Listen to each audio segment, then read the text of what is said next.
Now, I grew up in a very middle-class family that had to use all of their resources. And I learned, especially from my grandparents, who were Depression-era folks, how to look around you and see what's there and what you can use.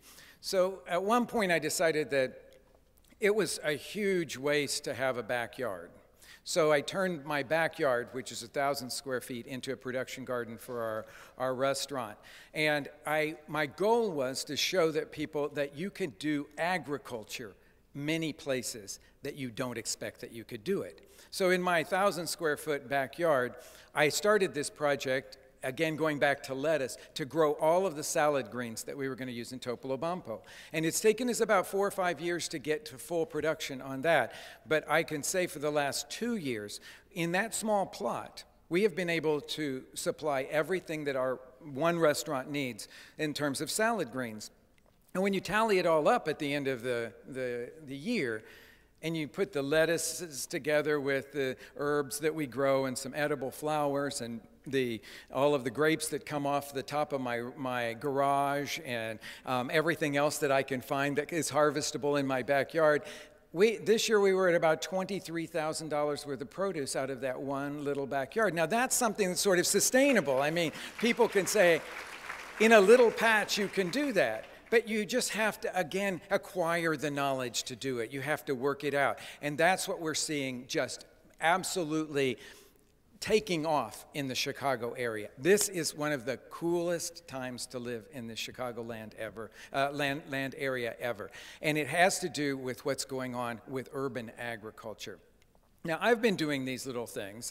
I looked at the 4th floor roof of our restaurant, and I said, now that's a waste of space. So we started putting a garden up there, and we're in our 4th season with that. We just closed it down yesterday, but this year we provided, I think the final total was about 1,800 pounds of tomatoes from that rooftop garden, and I think it was probably about 60 or 70 pounds of chilies from that. And talk about being local and accessible. That's about as local and accessible as you can possibly get. But we're not the only ones that are doing this and looking around and finding out what we can utilize in the Chicagoland area.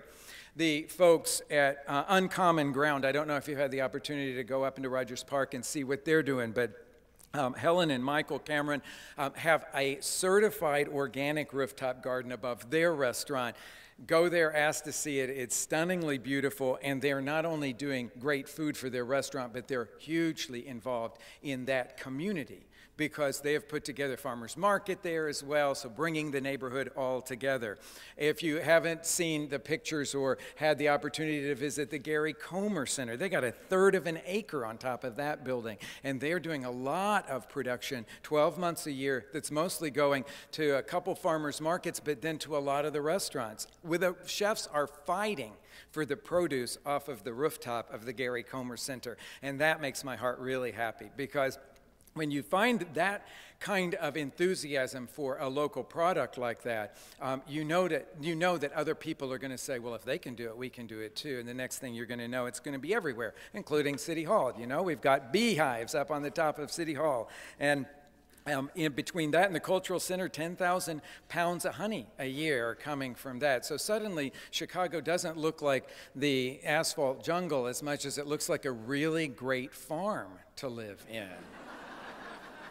I've worked a lot with City Farm people, Ken Dunn and his organization, and I'm sure you've all driven by it over there at the corner of Clybourne and Division. They're showing how you can have almost a mobile farm because they can go in and in one day have brought in beautiful topsoil for raised beds and grow, and they've been growing on that space for a really long time. Growing Power down in Grant Park. Now, I'm sure all of you read the profile on Will Allen that was in the New York Times Magazine a number of weeks ago, but they focus mostly on their Milwaukee work there.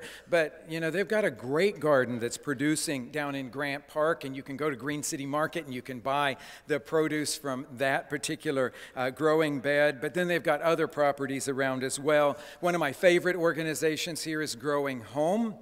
Again, certified organic in all 3 of their properties.